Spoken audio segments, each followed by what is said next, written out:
일본 여자가 한국 시골 마을 부녀회장이 됐다고? 레딧에 이런 제목의 글이 올라오자마자 댓글창은 마치 폭죽처럼 터져버렸습니다. 한국 시골에서 부녀회장이라니 진짜임?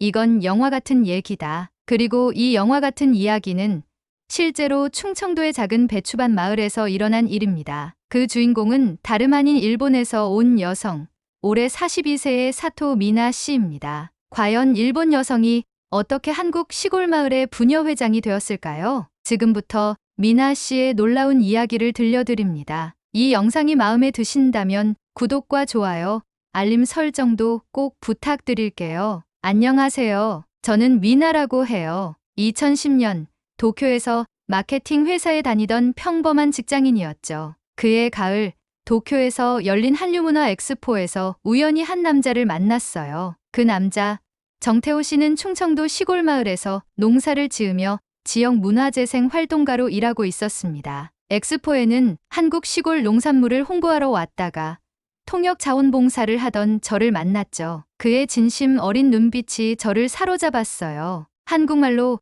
고맙습니다라고 할 때마다 수줍게 웃던 모습이 지금도 생생해요. 1년간의 장거리 연애 끝에 저는 큰 결심을 했습니다. 도쿄의 안정적인 직장과 모든 것을 내려놓고 한국의 시골 마을로 이주한 거죠. 2011년 봄, 비행기에서 내리는데 다리가 덜덜 떨렸어요. 내가 미친 건가 싶더라고요. 그런데 공항에 마중 나온 태호 씨 뒤로 마을 어르신 서너 분이 꽃다발을 들고 서 계시더라고요. 왔는감? 우리 태호 각시? 하시면서요. 그 말을 들은 순간 낯선 단어에 당황스러웠지만 어르신들의 웃는 얼굴에서 따뜻함이 느껴졌어요. 나중에 알고 보니 각시는 새색시 같은 의미더라고요. 처음부터 저를 가족처럼 대해주셨던 거죠. 하지만 그 환영의 순간이 지나고 나서 현실은 녹록지 않았습니다. 처음 6개월은 정말 악몽 같았어요. 말이 안 통했으니까요. 처음엔 안녕하세요와 감사합니다 밖에 몰랐어요. 태우는 영어도 서툴러서 우리끼리는 그림 그리고 손짓 발짓하며 대화했죠. 웃기죠? 새벽마다 저는 한국어 공부에 매달렸습니다. 시골이라 한국어 학원도 없었지만 유튜브로 한국어 강의를 듣고 태호의 어머니에게 배추 담그는 법과 함께 한국말을 배웠습니다. 시어머니가 제 첫 한국어 선생님이셨어요. 이거 배추다, 이거 칼이다 하면서 가르쳐 주셨죠. 처음으로 완벽하게 외운 한국어 문장이 김치는 맵지만 맛있어요 였어요. 하하, 1년쯤 지나자 간단한 대화는 가능해졌습니다. 하지만 여전히 마을에서는 태호 각시로만 불렸죠. 그렇게 마을에 온 지 2년이 되던 해 큰 태풍이 지나갔습니다. 그날은 정말 무서웠어요. 빗소리가 마치 누군가 지붕을 망치로 내리치는 것 같았거든요. 마당에 감나무가 뿌리째 뽑힐 것 같았고 비닐하우스는 이미 반쯤 날아갔죠. 태호는 다른 마을 사람들과 함께 둑을 보강하러 나간 상태였습니다. 혼자 집에 남은 저는 무서워서 이불 속에 숨어 있었죠. 그런데 갑자기 대문 밖에서 누가 미나, 미나 하고 부르는 소리가 들렸어요. 몸집 작은 김 할머니가 비옷을 입고 서 계시더라고요. 아이고, 겁나지?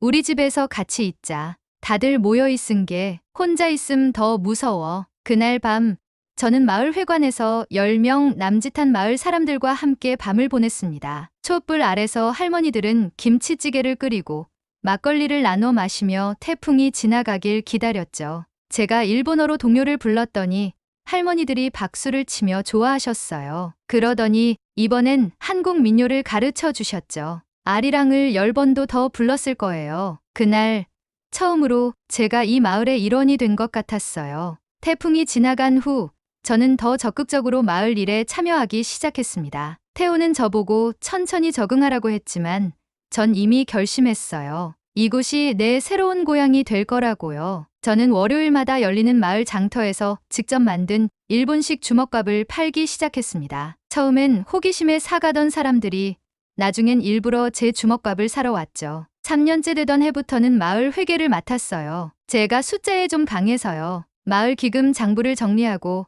보조금 신청서를 쓰는 일이었죠. 그러던 어느 날 5년간 부녀회장을 맡았던 박순자 씨가 갑자기 허리를 다쳤습니다. 급히 부녀회 임시 모임이 소집됐고 후임을 누구로 할지 의논이 시작됐죠. 장할머니가 느닷없이 저를 가리키며 말씀하셨어요. 미나가 해봐야지. 젊고 똑똑하잖아. 우리도 이젠 새로운 바람 좀 불어야지. 방 안이 순간 조용해졌습니다. 일본 사람이 한국 시골 마을의 부녀회장이라니 누구도 상상하지 못한 일이었으니까요. 그런데 그때 마을에서 가장 연세가 많으신 최 할아버지가 안 된다고 하셨어요. 최 할아버지는 일제강점기 때 강제징용으로 일본에 끌려갔다 돌아온 분이었습니다. 92세의 고령에도 여전히 마을에서 큰 영향력을 가진 어르신이었죠. 내가 살아있는 한 일본 사람이 우리 마을 일 맡는 건 안 돼. 할아버지의 목소리는 떨렸습니다. 저는 그 자리에서 아무 말도 하지 못했습니다. 태호가 제 손을 꼭 잡아주었지만 가슴 한구석이 무너져 내리는 것 같았죠. 그날 저녁 집으로 돌아가는 길이 왜 그렇게 멀게 느껴지던지 사실 이해했어요. 역사의 아픔은 제가 아무리 좋은 사람이라도 쉽게 지울 수 없는 거니까요. 그 일이 있고 일주일 후 제 집 문을 누군가 두드렸습니다. 문을 열었더니 최 할아버지셨어요. 손에는 낡은 종이봉투를 들고 계셨죠. 아가, 미안하이, 늙은이 고집이여. 할아버지는 봉투를 내밀었습니다. 안에는 빛바랜 흑백 사진 한 장이 있었어요. 일본 오사카에서 찍은 사진이었어요. 젊은 시절의 할아버지와 일본인 여성이 함께 있었죠. 할아버지가 강제로 끌려가 공장에서 일할 때 몰래 밥도 가져다 주고 내가 아플 때 약도 구해준 여성이었대요. 이름은 아키코라고. 해방 후 한국으로 돌아올 때 같이 오고 싶다고 했지만 그땐 그럴 수 없었대요. 할아버지의 눈에 눈물이 고였습니다. 모든 일본 사람이 나쁜 건 아닌데 내가 너무 오랫동안 미움만 품고 있었어. 내 손녀뻘인 네가 우리 마을에 와서 이렇게 열심히 사는 거 보면서 내 마음이 부끄러웠다. 저는 할아버지를 꼭 안아드렸습니다. 이틀 뒤 할아버지가 직접 마을회관에 오셔서 부녀회 모임을 다시 소집하셨어요. 그리고 마을 사람들 앞에서 말씀하셨죠. 미나 아가가 부녀회장 하는 걸로 하세. 내가 찬성하네. 그렇게 저는 충청도 작은 마을 최초의 외국인 부녀회장이 되었습니다. 처음엔 모든 게 어색했습니다. 부녀회 모임에서 말을 거의 하지 못했고 회의록을 작성할 때도 한국어 맞춤법을 수없이 틀렸습니다. 제 한국어가 완벽하지 않으니까 회의록 쓰는 데만 3시간이 걸렸어요. 태호가 교정을 봐주곤 했죠. 그러나 저에겐 남들에게 없는 강점이 있었습니다. 바로 다른 시각이었죠. 첫 사업으로 마을 국제화를 제안했어요. 우리 마을 특산품인 고추를 일본에 수출하자는 거였죠. 처음엔 다들 미심쩍어했지만 제가 일본 친구들을 통해 작은 판로를 개척하자 마을 사람들도 놀라기 시작했습니다. 우리 마을 청양고추가 일본 레스토랑에서 프리미엄 한국 고추로 팔리기 시작했어요. 가격도 국내보다 30% 높게 받을 수 있었죠. 부녀회장이 된 지 2년째 저는 더 큰 도전을 시작했습니다. 한일 시골 마을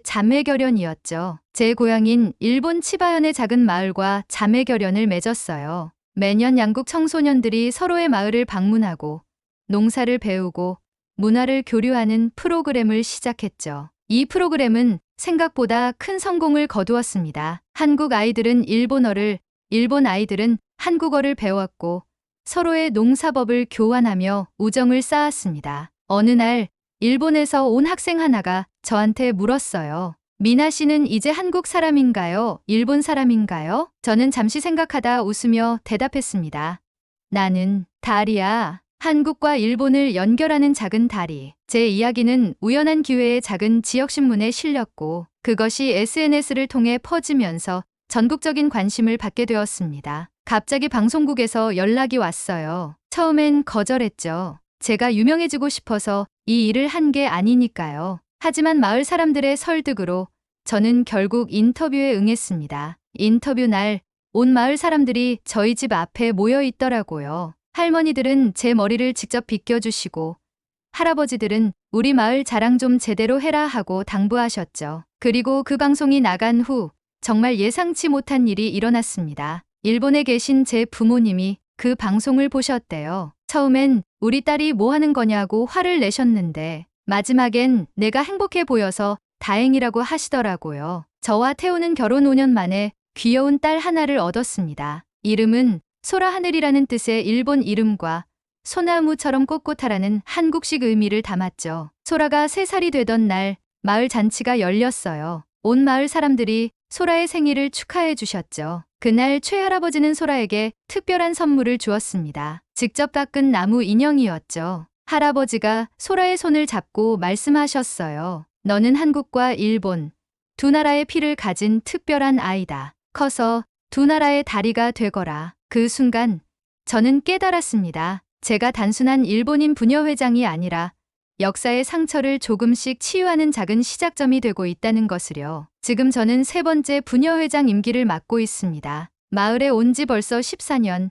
이제는 충청도 사투리가 더 편하다고 말할 정도로 한국에 완전히 적응했습니다. 요즘은 제 이름이 사토 미나가 아니라 그냥 미나 씨예요. 가끔 일본에서 온 손님들이 저보고 어느 지방 출신이냐고 물어볼 정도니까요. 제 꿈은 이제 더 커졌습니다. 마을을 넘어 농촌의 다문화 가정들을 돕는 네트워크를 만드는 것이죠. 한국 시골에는 베트남, 필리핀, 캄보디아 등 다양한 나라에서 온 여성들이 많아요. 저처럼 언어와 문화의 벽에 부딪히는 사람들을 돕고 싶어요. 이 이야기의 마지막으로 제가 들려드릴 가장 감동적인 순간이 있습니다. 작년 겨울 최할아버지가 돌아가셨어요. 장례식 날 할아버지의 오래된 상자에서 편지 한 통이 나왔죠. 저한테 주라는 유언이었대요. 편지에는 이렇게 적혀 있었습니다. 미나 아가에게 내가 젊었을 때 만난 아키코와 너는 참 닮았구나. 용기 있고 따뜻하고 내가 못다 한 말이 있어. 고맙다. 우리 마을에 와줘서 우리 태호의 아내가 되어줘서 그리고 이 늙은이의 오래된 상처를 치유해줘서 고맙다. 내가 있어 우리 마을이 더 밝아졌다. 저는 그 편지를 지금도 가슴에 품고 삽니다. 사람들이 저더러 어떻게 이렇게 낯선 나라 시골에서 살 수 있냐고 물어요. 제 대답은 간단해요. 사랑 때문이에요. 남편에 대한 사랑, 이 마을에 대한 사랑, 그리고 한국이란 나라에 대한 사랑. 저는 말을 이으며 웃었습니다. 이제 제가 어디 사람이냐고요?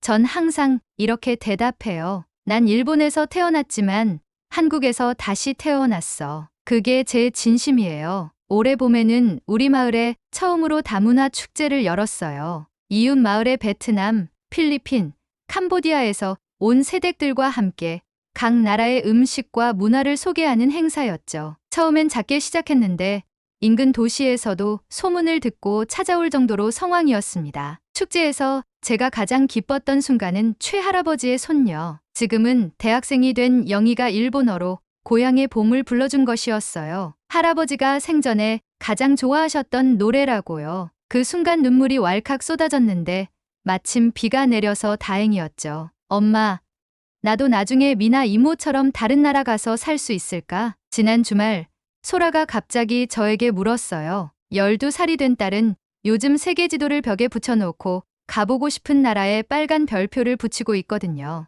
물론이지. 소라는 무엇이든 할 수 있어. 엄마처럼 용기를 내기만 한다면. 사실 제가 가장 자랑스러운 건 소라가 한국과 일본 두 나라의 문화를 모두 사랑한다는 거예요. 떡국과 오존이 일본식 떡국을 모두 즐기고 두 나라 언어를 자유롭게 구사하죠. 때로는 아버지인 태호에게 일본어를 가르쳐주기도 한답니다. 올해로 저는 한국에 온 지 14년이 됐습니다. 이제는 제 인생의 3분의 1 이상을 이 나라에서 살았네요. 가끔 일본에 계신 부모님이 언제 돌아올 거냐고 물으실 때면 저는 웃으며 대답해요. 저는 이미 집에 와 있어요. 그게 제 마음속 진실이니까요. 이 작은 마을, 이 사람들 사이에서 저는 진정한 고향을 찾았습니다. 국적은 바뀔 수 있지만 마음의 고향은 바꿀 수 없는 법이니까요. 어제는 마을 청년회에서 제게 질문했어요. 미나 씨, 우리 마을의 10년 후 모습을 어떻게 그리고 싶으세요? 저는 잠시 생각하다 대답했습니다. 국적과 출신이 중요하지 않은 마을이요. 마음이 따뜻한 사람이라면 누구나 환영받는 곳.